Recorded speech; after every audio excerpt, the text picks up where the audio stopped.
les habían impuesto a sangre y fuego en América del Sur. Las dictaduras militares, en el golpe en Uruguay en 73, en Chile en 76, en Argentina, 2 años antes de Uruguay y Chile en Bolivia, luego en Centroamérica, fueron los que introdujeron antes que, en el caso de América del Sur, que la Thatcher y Ronald Reagan lo hicieran en la Gran Bretaña y en Estados Unidos, este modelo que llega hasta nuestros días. Es decir, mediante estas políticas neoliberales hubo un desmantelamiento del viejo Estado paternalista, no solo en México, pero justamente la desregulación que vieron en el marco de estas políticas neoliberales, esto que hablaba Espinal en su análisis económico, esta desregulación facilitó negocios privados de alto rendimiento sin ningún tipo de control ni estatal, ni ciudadano, ni parlamentario. Es decir, alguien lo definió esto como un capitalismo de compadres, es decir, sectores privados descontrolados se apoderaron del quehacer de la cosa pública, es decir, empresarios mafiosos se apoderaron del gobierno. Un ejemplo clásico de estos últimos 20 años es el de Rusia. Pero bueno, la llegada de Carlos Salinas de Gortari a Los Pinos también es expresión de estos regímenes delincuenciales. Es decir, Raúl, el hermano, era el hombre del 10%, le llamaban en Estados Unidos en un programa de televisión, es decir, que cobraba el 10% por todos los contratos que el Estado daba a grandes empresarios. Entonces, en el gobierno, los gobiernos del PAN, es decir, hubo un vacío de gobernabilidad y los espacios fueron llenados por los poderes fácticos, por las viejas mafias del antiguo pacto priista, y todo esto se dio en el seno de un Estado vertical presidencialista, pero que iba en un declive. Entonces, la llamada delincuencia organizada, que es una invención de Estados Unidos también, no quiere decir que no existan cárteles criminales, es parte, esta delincuencia organizada, del gobierno de turno y de los distintos partidos parlamentarios y de la clase política. Esto que nosotros decíamos en el año 2000, en nuestros días, en 2008, en 2009, en 2010, ahora mismo, lo está diciendo un experto de la ONU y del ITAN, ahí en México, Edgardo Buscaglia, que pasa por ser hoy el experto de turno en estos temas.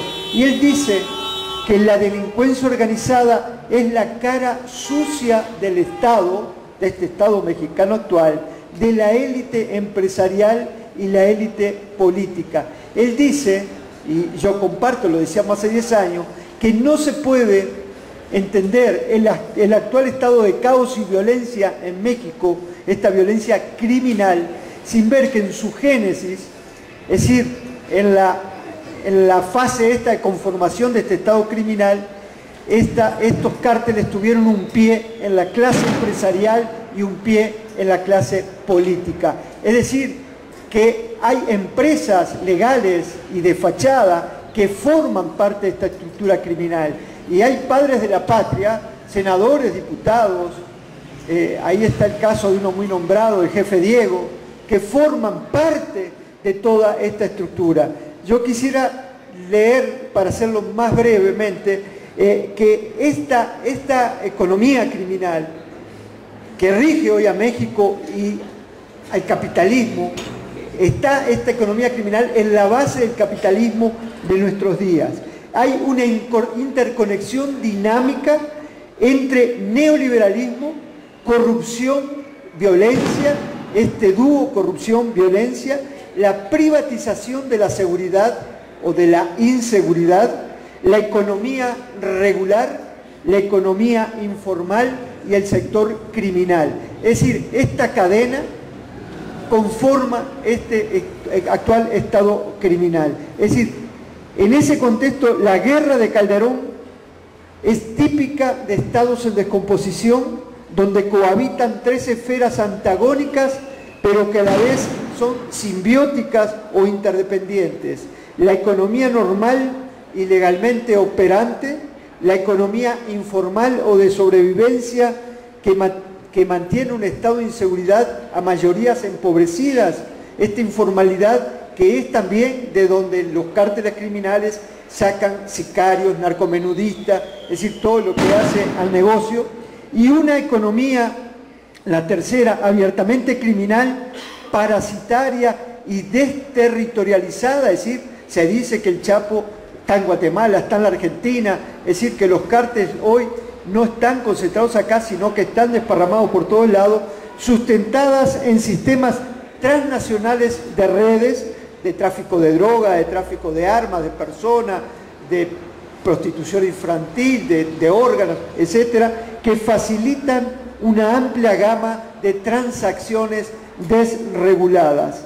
En las dos últimas esferas, en esta economía informal y la criminal, la violencia opera como mecanismo de regulación social y económica y es ejercida por formaciones extralegales y agrupaciones criminales de tipo mafioso, es decir, el sicariato, los escuadrones de la muerte, todo esto que hablábamos en la primera parte de la exposición, forma parte de esto que nosotros llamamos el ejercicio desde el poder de la violencia reguladora. Una violencia reguladora que utiliza los órganos coercitivos del Estado por excelencia, el ejército y las policías, pero también a estos grupos paramilitares para controlar los mercados y la ruta de la criminalidad, de los negocios de la criminalidad. Entonces, esto, digamos, es lo que quería de alguna manera redondear. Por eso es que yo planteo que no existe tal guerra a las drogas, sino que no es una guerra de los malhechores, los malos que quieren asaltar al Estado bueno, sino que es una guerra de malos contra malos por el control y la ruta de los negocios de la criminalidad. Y lo último, para sintetizar y no extenderme, sobre las salidas.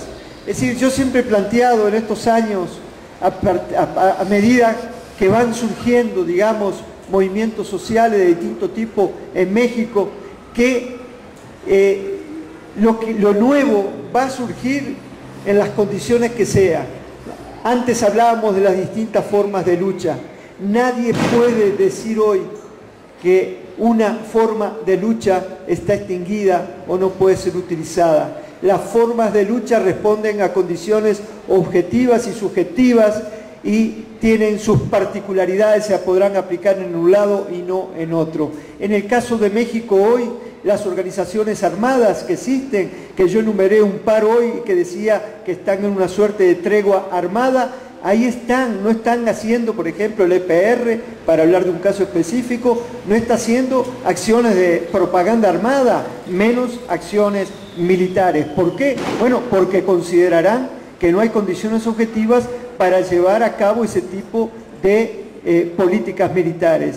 Sin embargo, vemos que tampoco el ZLN, que tiene las armas, no ha renunciado a ellas, no las ha entregado, no recurre en este momento a las armas y tampoco hace acciones de propaganda armada. Entonces, bueno, ahí tenemos algo. ¿Qué nos está diciendo la tapa? Que la cosa no va por ahí.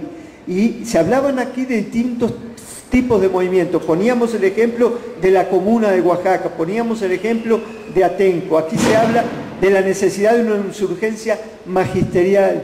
Yo describí hace pocos días, bueno, Javier Sicilia con su marcha pacífica está llevando a cabo otra forma de lucha.